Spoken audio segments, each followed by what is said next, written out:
Hello everyone, अस्सलाम वालेकुम and a lovely good morning to all of you. पिछली video में हम स्ट्रक्चर ऑफ एटम चैप्टर 4 के डिस्कवरी ऑफ इलेक्ट्रॉन की बात किए थे। आज हम बात करेंगे डिस्कवरी ऑफ प्रोटॉन। हम ये जानने थे कि इलेक्ट्रॉन को सबसे पहले जे थॉमसन नाम के एक साइंटिस्ट ने क्रूक ट्यूब्स के थ्रू डिस्कवर किया था, जो क्रूक ट्यूब्स ग्लास का बना हुआ था। हम लोग उसको क्रूक्स ट्यूब इसलिए कह रहे थे क्योंकि उसको क्रूक्स नाम के साइंटिस्ट ने सबसे पहले बनाया था और इसीलिए हम लोग उसको क्रूक्स ट्यूब कह रहे थे। आज हम बात करेंगे डिस्कवरी ऑफ प्रोटॉन। प्रोटॉन को सबसे पहले गोल्डस्टीन नाम के साइंटिस्ट ने 1886 में डिस्कवर किया था after the discovery of electron. Electron की डिस्कवरी के बाद गोल्डस्टीन नाम के साइंटिस्ट 1886 में प्रोटॉन को डिस्कवर किए थे। उनके अकॉर्डिंग कि अगर कोई जगह है जहाँ पे निगेटिव चार्ज है, हम ये जानते हैं कि इलेक्ट्रॉन जो है वो निगेटिवली चार्ज पार्टिकल है। उनके अकॉर्डिंग क्या था कि अगर किसी जगह पे निगेटिव चार्ज है तो ऑब्वियसली वहाँ पे पॉजिटिव चार्जेस भी होंगे। क्योंकि इलेक्ट्रॉन की डिस्कवरी के बाद प्रोटॉन को डिस्कवर किया गया था, तो जो सेटअप उनके एपरेटस का था इलेक्ट्रॉन के डिस्कवर के लिए, सेम सेटअप ई गोल्डस्टीन ने भी किया था अपने प्रोटॉन के डिस्कवर के लिए। उन्होंने भी ग्लास ट्यूब लिया और उस ग्लास ट्यूब को उन्होंने भी एक हाई वोल्टेज बैटरी के साथ वायर के थ्रू कनेक्ट किया और सेम वैसे ही दो मेटालिक स्ट्रिप्स थे और सेम दोनों मेटालिक स्ट्रिप को उन्होंने बैटरी के दो टर्मिनल निगेटिव और पॉजिटिव के थ्रू अटैच किया। जिस प्लेट को जिस स्ट्रिप को मेटालिक स्ट्रिप को बैटरी के नेगेटिव टर्मिनल के साथ जोड़ा, सेम वैसे ही उन्हीं की तरह जे थॉमसन की तरह उसका नाम कैथोड पड़ा और दूसरे का नाम एनोड पड़ा।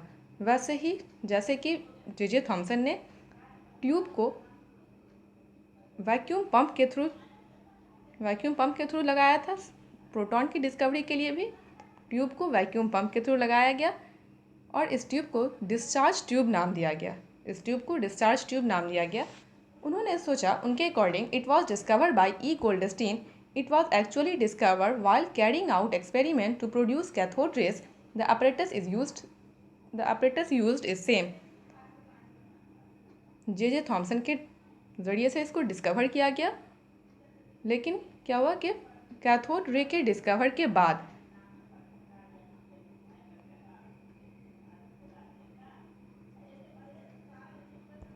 it was seen that when cathode rays were produced and they travel through gas in discharge tube, while doing so they ionized। उन्होंने सोचा या देखा कि जब कैथोड रेस प्रोड्यूस हुआ और ये ट्रैवल किया गैस में, इन सारी जगहों पे गैस है ट्यूब में, तो उन्होंने देखा कि जब गैस में ट्रैवल किया तो गैस के पार्टिकल्स को आयोनाइज्ड कर दिया। आयोनाइज्ड का मतलब ये होता है कि किसी भी एटम के ऊपर या किसी भी चीज़ के ऊपर चार्जेस का बियर कर जाना, चार्जेस का आ जाना। उनके अकॉर्डिंग क्या था कि अगर कोई एटम न्यूट्रल है, उस पर पॉजिटिव और निगेटिव दोनों चार्जेस हैं और यहाँ पर से क्या हो रहा था, कैथोड रे का ट्रैवल हो रहा था और cathode ray negatively charge particle था। तो उन्होंने सोचा या देखा कि जो भी इलेक्ट्रॉन्स जा रहे हैं वो अपने साथ गैस में पाए जाने वाले निगेटिव चार्ज इलेक्ट्रॉन को साथ लेके जा रहे हैं।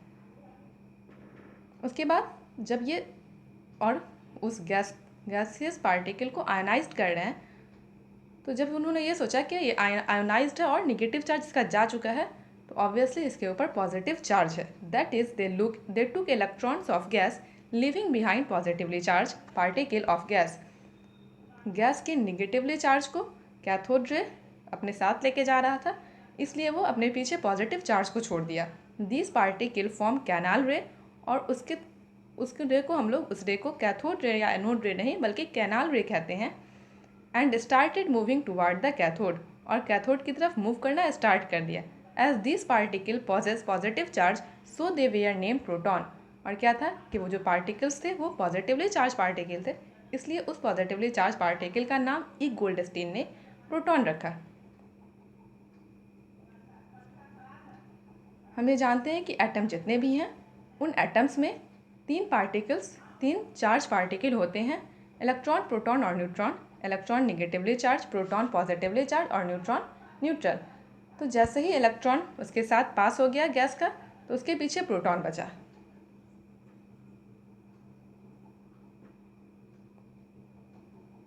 और उसी पॉजिटिव चार्ज को उसी पॉजिटिवली चार्ज पार्टिकल को ई गोल्डस्टीन ने प्रोटॉन नाम दिया था। ओके, आई होप कि प्रोटॉन डिस्कवरी ऑफ प्रोटॉन या प्रोटॉन का डिस्कवर समझ में आया होगा। हम लोग मिलते हैं अगले दिन अगली वीडियो के साथ, discovery of neutrons. Thank you, see you tomorrow.